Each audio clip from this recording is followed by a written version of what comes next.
Think back to your biggest setback. Not an obstacle, not a mistake. A setback is defined as a reversal or check in progress. It's when you're on a path, you're moving forward, and you are unexpectedly bumped backwards. Through all my years as a journalist, I have interviewed hundreds of founders, business leaders, senators, celebrities, cultural icons. And in every interview, I saw a common theme. What they learned during their biggest setback led them to their most successful venture. I wanted to know why. Perhaps if I could learn from it, I could understand it, and I could help others work through their next inevitable setback and come out the other side with a sense of resilience, creativity, and hopefully success. So I spent 3 years doing a deep dive into research, interviewing psychologists, executive coaches, a neuroscientist, reading academic papers, every business book I could get my hands on, all to come up with the framework now known as the setback cycle. I did all of this while holding down a full-time job at a marketing agency. Who does that? A lot of people, actually. Turns out you don't make a lot of money writing books, so most of the authors you know and love are finding ways to earn an income elsewhere as well. So at the end of that journey, I handed in my manuscript. I took a deep sigh of relief, and I was laid off from that full-time job 48 hours later. The setback expert finishes her work and is hit with one of the most common career setbacks. Oh, I loved that job. I loved the camaraderie, the stability, the fact that I was able to look toward my family's future. We had just bought a house, we were finally feeling comfortable, and then bam, the reversal in progress. But through my disappointment, I began to see, like many of the people I had interviewed, my setback was a green light. You see, this wasn't my first professional setback. 5 years earlier, I gave birth to my daughter. And when I returned from my very brief 12-week maternity leave, I expected everything to be just as I'd left it, to go right back into the role I had always taken so much pride in, with nothing disrupted at all. Every working parent will tell you that's a very unrealistic expectation. When I returned, I was told the people who replaced me had done such a good job. Didn't they deserve these opportunities now? Shouldn't they continue doing that work? Not temporarily, but indefinitely. I agreed. They had done a great job, and I had all the respect in the world for them, and I wanted them to have every opportunity to succeed. But where did that leave me? Wasn't I still deserving of opportunities in the workplace? There was no discussion of what else I might work on now that I had some availability.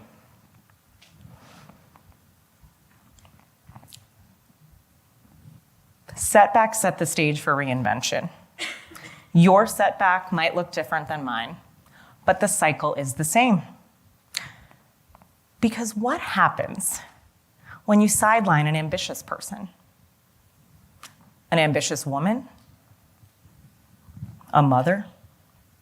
She turns her energy and ambition elsewhere.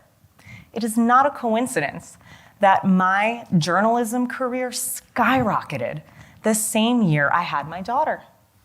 More writing led to more visibility, more opportunities to speak on stages, and being invited into more rooms where people started asking me, hey, would you ever consider doing marketing consulting on the side? By the time I was laid off, I had already formed my LLC. I had a whole invoicing system. I had at least one client on retainer, and I was getting ready for the biggest professional milestone of my career, the launch of my book about how leaders successfully work through their biggest setbacks. Setbacks set the stage for reinvention. But why? Why does this happen? Neuroscientist Chantal Pratt told me that people who have gone through more setbacks are better at problem solving, reasoning, logic. They're able to recognize the signs more quickly, and they can course correct more easily. When we experience a setback, our brains undergo a dopamine dip. We think of a dopamine dip as a negative thing. But dopamine is a plasticity inducer, which means it contributes to our mental flexibility and our resilience. It's kind of like exercising a muscle. You have to break down the muscle mass before it rebuilds its strength. You're sore, and then you're strong. It makes sense. When things are going well, we're not necessarily considering how we might improve, how we could do things better. But the aftermath of a setback is when we come up with our best ideas. There are 4 phases of the setback cycle. The first phase is establish. Establishing you're in a setback, not as intuitive as one may think. Sure, some setbacks bonk you over the head. You fail a class, you're kicked out of school, a business investor pulls out, a relationship ends, you're fired from a job. Those are clear. But some of us float unconsciously into our own setbacks without even realizing it, or because we choose to ignore it. How many people do you know who stayed in a relationship for too long, or stayed in a job too long? Was that you? Is that maybe you right now? I have something called the alarm clock checklist, intended to wake you up if you think you might be floating, drifting into your own setback. In this exercise, I encourage you to ask yourself 2 questions. Number 1, what are you energized by? Number 2, what are you disengaged with? Write down your answers every day, every few days, over the course of a month. And at the end of that month, look back at your answers. See what patterns you can come up with. See what activities you had on certain days when you felt more energized or more disengaged. Some people do this exercise and find, yeah, I'm in a setback. But others do it and realize it's just the thing they needed to remind themselves of how engaged they still are in their work. It shows them they're exactly where they're meant to be. Phase 2 of the setback cycle is embrace. This is the hardest phase because this piece requires us to get uncomfortable. And as a society, we have been conditioned to avoid discomfort. But remember, it's in those dopamine dips where the transformation happens. So we have to reframe our relationship with discomfort. I have a self-consciousness around intelligence. My intelligence has been questioned at times throughout my life. Let me assure you, though, I'm very smart. I can say that confidently now. Critics have responded favorably to work I've put out into the world. I've won several industry awards. My book stayed on the USA Today bestseller list for several weeks in a row. But none of those accolades matter when I feel my intelligence or my credibility comes into question. This happens because I'm a woman and I'm bubbly and I smile a lot and I chat a lot and I'm talkative. And some people equate those characteristics with a lack of intelligence. Anyone else feel that? So when I was sidelined in my leadership role after maternity leave, that moment brought up all that self-consciousness that I always carry. I felt I had to prove my value again, that I needed to show everyone that I was still worthy of existing in the workforce, that any respect I had earned leading up to this moment was diminished, and I had to totally climb the mountain again. So many people leave the workforce for caregiving reasons. To care for a new child, to care for an elderly relative, to care for themselves. And my experience validated all the fear that caregivers have thinking that the job won't be there when they get back, or it'll change, or they'll be penalized for prioritizing that care. Not only that, this moment wasn't just a hit to my career, it was a deep cut to my self-worth. See, the embrace phase is tough. If you create a narrative based on your biggest moments of self-doubt, you will find the proof to support it. But if you try, you can create a counter-argument. How do you find the facts to support that counter-argument, though? You turn to your community. Phase 3 of the setback cycle is explore. The best thing you can do in the explore phase is cultivate your community. And if you think your community isn't that big, think again. Author and activist Susan McPherson wrote a book called The Lost Art of Connecting. In it, she says, we are much more interconnected than we realize, and she equates our communities to constellations. And she says all it takes is one link to another star to unlock so many possibilities you may never have realized. You can start making those links by making connecting a habit.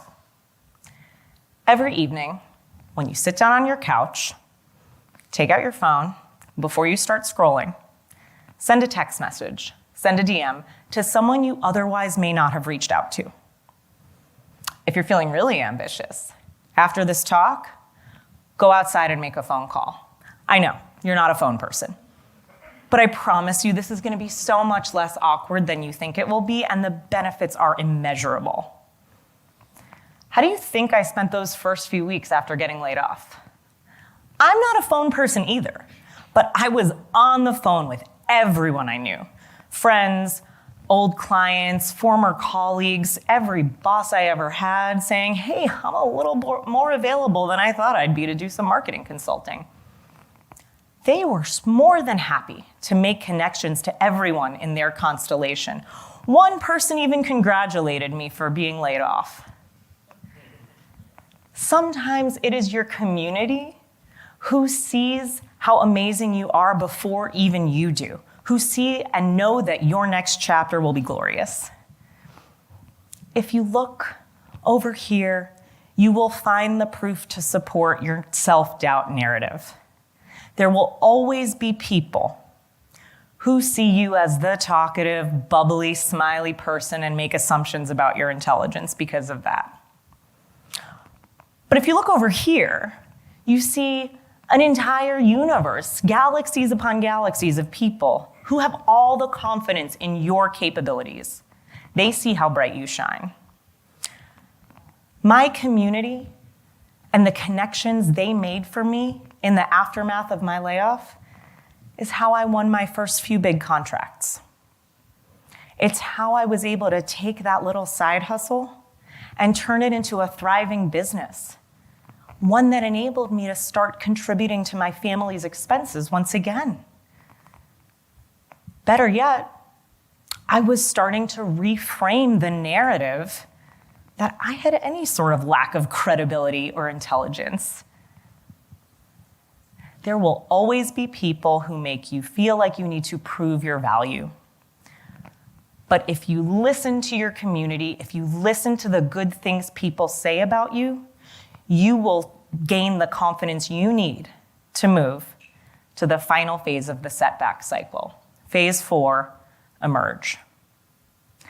Emerging from your setback is exhilarating. You have the tools. Now you need to decide what to build. But going from knowing to doing can be surprisingly complicated.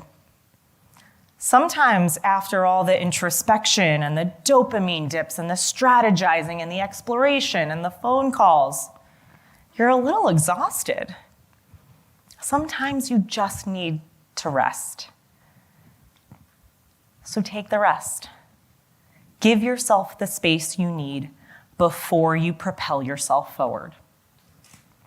Recognize any barriers you might still be facing and give yourself the grace to step around them.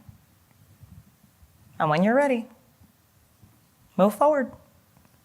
Shed your cocoon, Spread your beautiful new wings. Your metamorphosis is complete.